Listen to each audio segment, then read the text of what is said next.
Come with me as we make lunch and dinner the high pathway. Let's get in the kitchen and let's cook.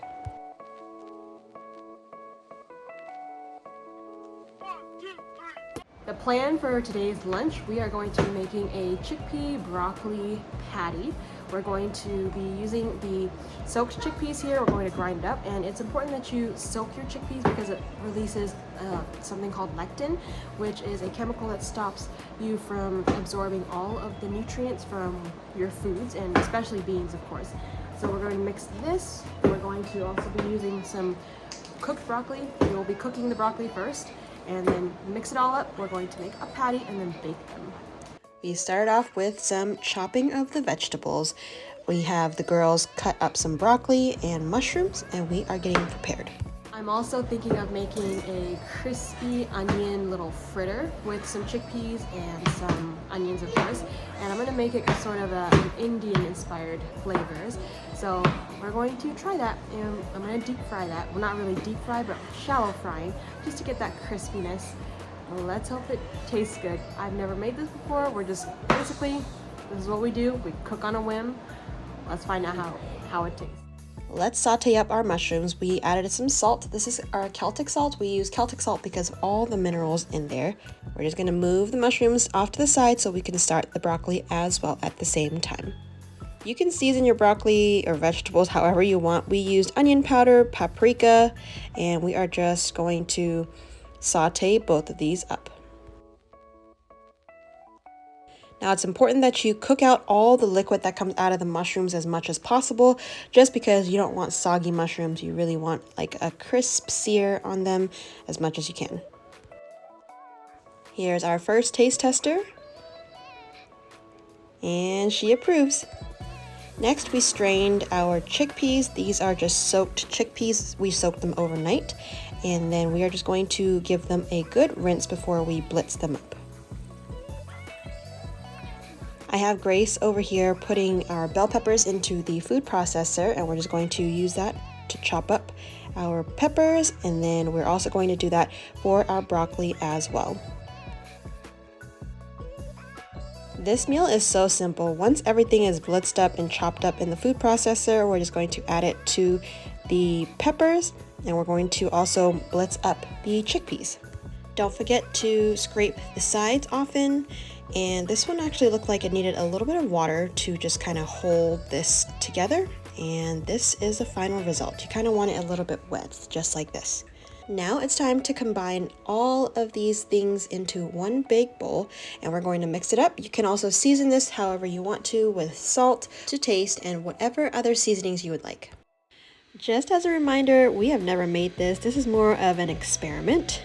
Before I make a ton, I figure I'm just going to stop, and we're just going to pan fry one of them and see if this mixture is going to hold, because it does feel a little bit crumbly. Plan B is to blend some more chickpeas with a little bit more water, and it's going to make sort of a pancake consistency, which I'm going to then add to my crumbly mixture, and hopefully that will hold better. So before we do that, let's just test it on a pan.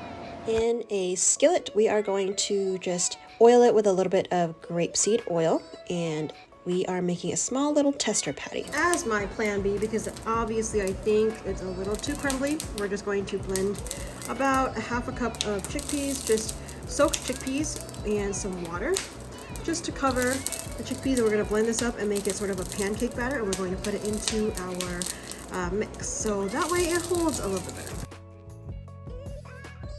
Let's get back to the little tester. Uh-oh, I burnt it just a little bit. So here's my burnt little tester piece. I mean, it did actually hold. It wasn't too bad, but I think if we just added that a little bit of chickpea batter, I think that's gonna hold even better. So let's give it a try. The flavor is definitely there. I think it's gonna be good. We added in the ground up chickpeas with a little bit of water. It's sort of a glue pancake consistency to act as a glue, and we're just going to mix this up and form some patties. I initially made these as the main dish, so I didn't really have a plan on what to serve these with as a side.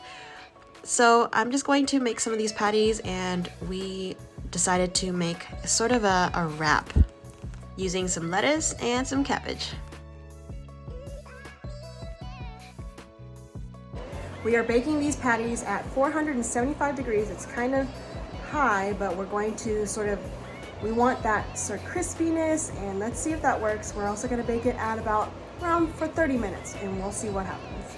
Now that we've made a batch without the mushrooms, we're going to add some mushrooms in this one.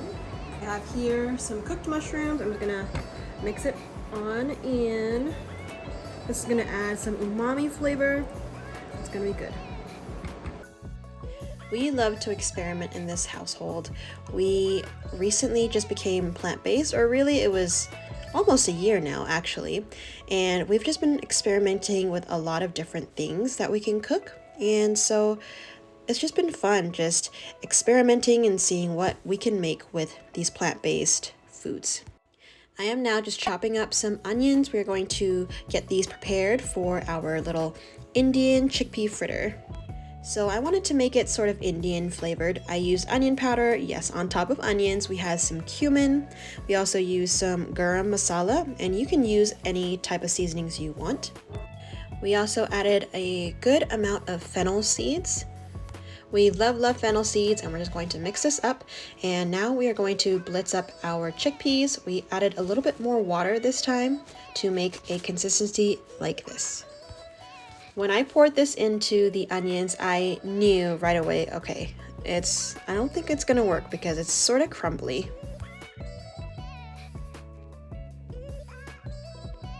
This is also gonna be an experiment because, you know, we experiment around here. So we'll see if these hold as a fritter. It's sort of an onion Indian fritter.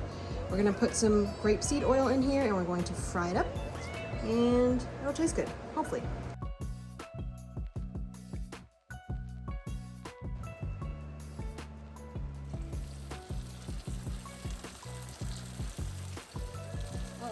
I don't think it's holding very well. Let's just stop there. Maybe we'll make another pancake batter.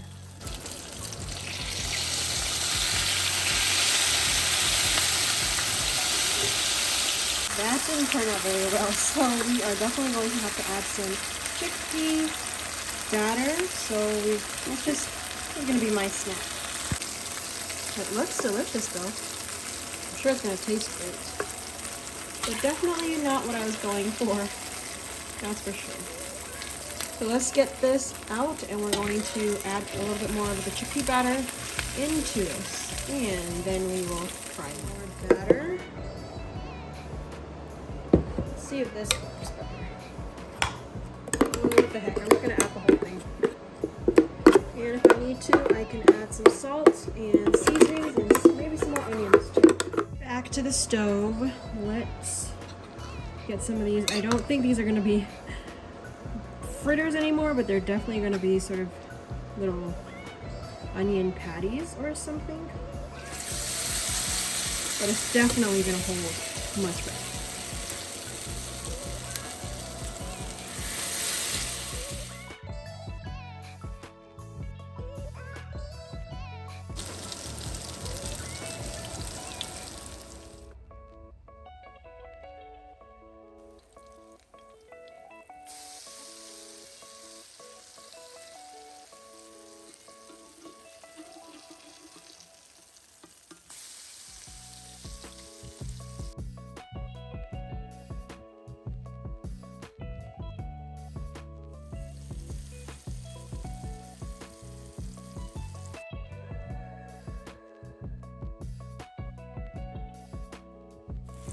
Although I sort of burnt it a little bit, I think it's still going to be delicious.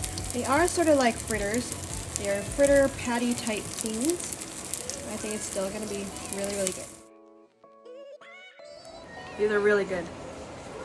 Rinse and repeat. We're going to make some that are smaller. You can make them as big or as small as you want to. This time we're going to make it a little bit smaller. In the meantime, let's check up on our patties. I'm going to call these burger patties now, and these are looking great. This is the first batch we made. I think it actually turned out pretty well.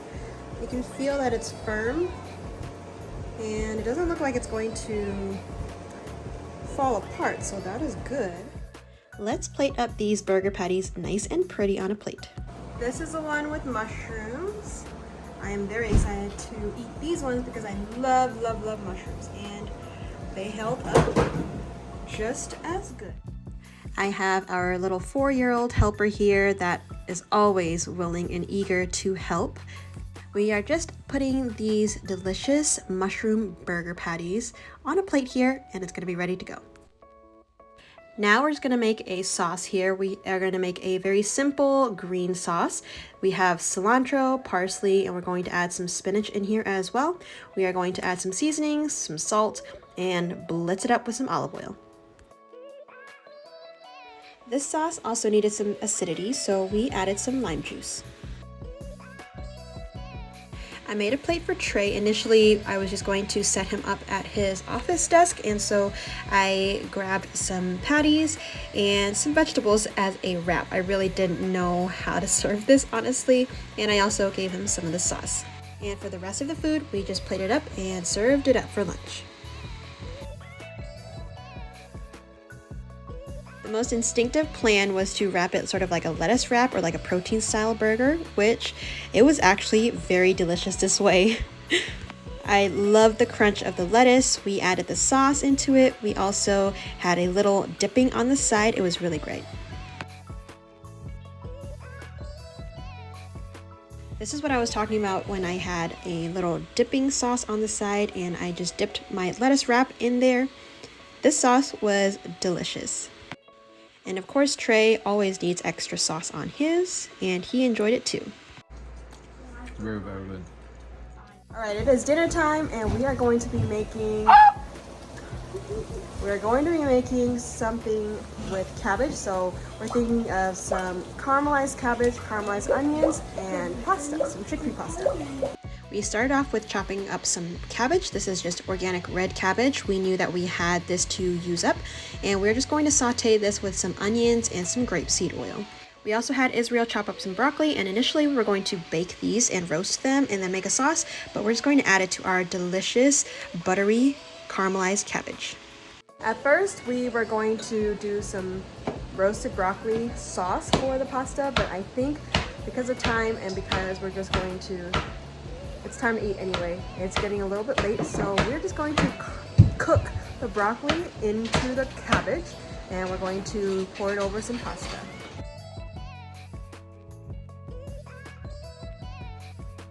We have a lot of stuff cooking here today, so in the background, everyone is, the girls are making cupcakes, and we're just cooking a whole bunch. So anyway, the brand of pasta we're going to use is this. This is just from the Smith's store that we have. It's the organic chickpea pasta, and we are using the penne version today. Now at first, when I started making chickpea pasta the very first time that I used it, I did not rinse, or I didn't read the instructions on the back, and I didn't rinse the pasta, so definitely rinse it. I learned the hard way. Whenever you cook chickpea pasta, you have to rinse off all of the starchy, yellowy liquid. Otherwise, everything is going to stick together and ball up, and it's not going to be good. I think the broccoli and the cabbage are ready to go, so I'm going to just drop my pasta into my boiling water here, and we're going to cook it. When you cook chickpea pasta, you want to make sure your pot is big enough and you have enough water in there, just so that way the pasta has room to move around and it does not stick. Meanwhile, the girls wanted to make some chocolate cupcakes, and we are developing a really awesome chocolate cake recipe, so stay tuned for that. And we're going to start a blog very soon. Alright, so it's time to drain our pasta. Of course, we need to rinse it. I already mentioned, because if you don't, seriously, it's going to just be clumped up and stuck everywhere. So, rinse your pasta. And then we are going to stick it back into the same pot, and we are going to start mixing in the caramelized cabbage and broccoli and season it up as needed. You can drizzle some extra olive oil in there, and you can season it however you want to. Look at that glisten. Of course, we got a quality test, so let's give it a shot.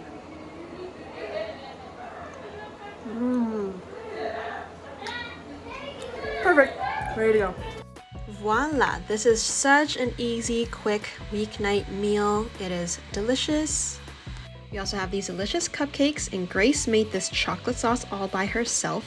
This is just cocoa powder water and coconut sugar. It is the best and most decadent chocolate, vegan chocolate.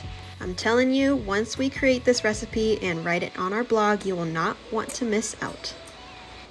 We are so grateful that we have children that love cooking, and everything was just delicious today. I hope you had a great time cooking with us today. This was a very realistic video on how we usually cook, and stay tuned at the end because we had some very funny clips. Thank you for watching.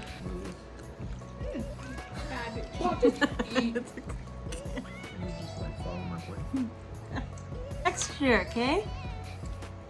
What do I do with it? You wrap it. It's like a lettuce wrap.